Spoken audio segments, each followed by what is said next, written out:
Indian വിപണി പിടിക്കുക എന്ന ലക്ഷ്യം എണ്ണ രാജ്യങ്ങൾക്കിടയിലെ ഒരു വലിയ കാര്യമാണ്. അതിനുള്ള കിടമത്സരം നടക്കാറുമുണ്ട്. അത്തരത്തിലുള്ള കിടമത്സരത്തിലാണ് റഷ്യ മുൻപന്തിയിലെത്തിയിരിക്കുന്നത്.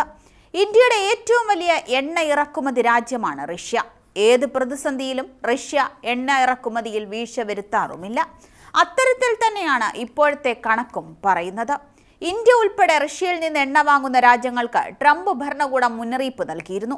യുഎസിന്റെ അപ്രീതിക്ക് പാത്രമാകാതിരിക്കാൻ ഒട്ടുമിക്ക രാജ്യങ്ങളും എണ്ണ വാങ്ങൽ നിർത്തുകയോ വെട്ടിക്കുറയ്ക്കുകയോ ചെയ്തിരുന്നു. മറ്റു രാജ്യങ്ങളിൽ നിന്ന് വ്യത്യാസമായാണ് ഈ വിഷയത്തിൽ ഇന്ത്യയുടെ നീക്കമെന്ന് കണക്കുകൾ അടിവരയിടുന്നു. ഇന്ത്യയുടെ റഷ്യൻ ക്രൂഡ് ഇറക്കുമതിയിൽ 2 വർഷത്തെ ഏറ്റവും ഉയർന്ന തലത്തിലേക്ക് ഈ ഏപ്രിൽ എത്തിയിരുന്നു. അതേ കുതിപ്പാണിപ്പോൾ ഉണ്ടായിരിക്കുന്നത്. US സെനറ്റർമാർ ഉയർത്തുന്ന അധിക ചുങ്ക ഭീഷണി, US-ന്റെ ഉപരോധം, റിഫൈനറികൾ ഉന്നമിട്ടുള്ള ഉക്രൈന്റെ ഡ്രോൺ ആക്രമണം തുടങ്ങിയ വെല്ലുവിളികൾക്കിടയിലും ഏപ്രിലിലെ കുതിപ്പ് തന്നെയാണ് റഷ്യ കാത്തുസൂക്ഷിക്കുന്നത്. മേയിൽ ഇന്ത്യ പ്രതിദിനം ശരാശരി 1.96 ദശലക്ഷം ബാരൽ റഷ്യൻ ക്രൂഡ് ഓയിൽ ഇറക്കുമതി ചെയ്തെന്ന് വിപണി നിരീക്ഷകരായ കെപ്സർ വ്യക്തമാക്കി. ഇത് 10 മാസത്തിനിടയിലെ ഏറ്റവും ഉയരമാണ്. US-നെയും ചൈനയും പിന്നിലാക്കി ലോകത്തെ 3ാമത്തെ വലിയ ക്രൂഡ് ഓയിൽ ഇറക്കുമതി രാഷ്ട്രമായ ഇന്ത്യ മേയിൽ പ്രതിദിനം ശരാശരി 5.1 ദശലക്ഷം ബാരൽ വീതം ക്രൂഡ് ഓയിലാണ് ഇറക്കുമതി ചെയ്തത്. വിപണി വിലയേക്കാൾ കുറഞ്ഞ വില ഉണ്ട് എന്നതാണ് ഇന്ത്യ റഷ്യൻ എണ്ണ വൻതോതിൽ വാങ്ങുന്നത് തുടരാൻ മുഖ്യ കാരണം.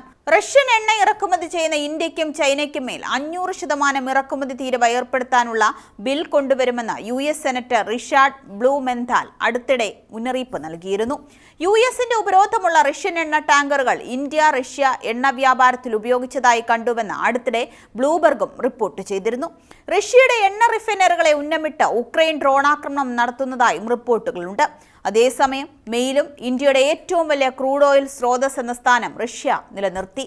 ഇന്ത്യ ഇറക്കുമതി ചെയ്ത എണ്ണയിൽ 38% റഷ്യയിൽ നിന്നായിരുന്നു. പ്രതിദിനം ശരാശരി 1.2 ദശലക്ഷം ബാരൽ ഇറക്കുമതിയാണ് നടന്നത്.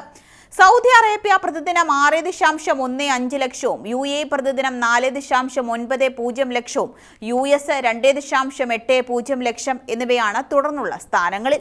2022 തുടക്കത്തിൽ റഷ്യ ഉക്രൈൻ യുദ്ധം ആരംഭിച്ചതിന് പിന്നാലെയാണ് ഇന്ത്യ റഷ്യൻ എണ്ണ വാങ്ങുന്നത് കൂട്ടിയത്. US-ഉം യൂറോപ്യൻ യൂണിയനും റഷ്യൻ എണ്ണയെ ഉപരോധത്തിലൂടെ ബഹിഷ്കരിച്ചിരുന്നു. പിന്നാലെ ഇന്ത്യക്കും ചൈനയ്ക്കും റഷ്യ വിപണി വിലയേക്കാൾ വൻ ഡിസ്കൗണ്ടോടെ എണ്ണ വാഗ്ദാനം ചെയ്യുകയായിരുന്നു. ഉപഭോഗത്തിന്റെ 85% മുതൽ 90% ക്രൂഡ് ഓയിലും ഇറക്കുമതി ചെയ്യുന്ന ഇന്ത്യ അതൊരു സുവർണ അവസരമായി കണ്ട് ഇറക്കുമതി കുത്തനെ കൂട്ടി. വ്യാപാര കറണ്ട് അക്കൗണ്ട് കമ്മീഷൻ നിയന്ത്രിക്കാനും ഇതുവഴി ഇന്ത്യക്ക് കഴിഞ്ഞു. സമ്മർദ്ദത്തിലൂടെ ഇന്ത്യയുടെ മനം മാറ്റാൻ US-ഉം യൂറോപ്യൻ യൂണിയനും ശ്രമിച്ചെങ്കിലും വ്യാപാര കറണ്ട് അക്കൗണ്ട് കമ്മികളിൽ ഉണ്ടാകുന്ന നേട്ടം ചൂണ്ടിക്കാട്ടി ഇന്ത്യ ഇറക്കുമതി തുടരുകയായിരുന്നു. റഷ്യ ഉക്രൈൻ യുദ്ധത്തിന് മുമ്പ് ഇന്ത്യയുടെ മൊത്തം ക്രൂഡ് ഓയിൽ ഇറക്കുമതിയിൽ 1% പോലും ഇല്ലെന്നായിരുന്നു റഷ്യയുടെ വിഹിതം. പിന്നീട് പക്ഷേ വിഹിതം 44% വരെ കുതിച്ചുയരുകയും ഇന്ത്യയുടെ പരമ്പരാഗത സ്രോതസ്സുകളായ സൗദിയെയും ഇറാഖിനെയും മറ്റ് ഗൾഫ് രാഷ്ട്രങ്ങളെയും പിന്തള്ളി റഷ്യ 1ാം സ്ഥാനം നേടുകയും ചെയ്തു. വലിയ ഡിസ്കൗണ്ടാണ് റഷ്യ ഇന്ത്യക്ക് നൽകുന്നത് എന്നത് ഇന്ത്യൻ എണ്ണ കമ്പനികൾക്കും നേട്ടമാണ്. ഉദാഹരണത്തിന് മേയിൽ റഷ്യയുടെ ഒരു ക്രൂഡ് ഓയിൽ ഇനമായ യൂറാൽ ബാരലിന് $50 വീതം ഇന്ത്യക്ക് ലഭിച്ചപ്പോൾ അതിന്റെ രാജ്യാന്തര വിപണിയിലെ $60 ആയിരുന്നു. ഒരു ഘട്ടത്തിൽ ഇന്ത്യക്ക് റഷ്യ ബാരലിന് $20 വരെ ഡിസ്കൗണ്ട് നൽകിയിരുന്നു. ഇന്ത്യയും ചൈനയുമാണ് നിലവിൽ റഷ്യൻ എണ്ണയുടെ ഏറ്റവും വലിയ ഉപഭോക്താക്കൾ. എന്നാൽ ഇന്ത്യ സൗദിയിൽ നിന്നും എണ്ണ വാങ്ങാറുമുണ്ട്. ഇപ്പോഴും റഷ്യയിൽ നിന്ന് തന്നെയാണ് ഇന്ത്യ കൂടുതൽ എണ്ണ വാങ്ങുന്നതെങ്കിലും സൗദി മെയ് മാസം മുതൽ വൻ മുന്നേറ്റം നടത്തുന്നുമുണ്ട്. ഏപ്രിൽ ക്രൂഡ് ഓയിൽ വില $80 മെയ് മാസത്തിൽ $65 ഇത് ഇറക്കുമതി രാജ്യമായ ഇന്ത്യക്ക് നേട്ടവുമാണ്.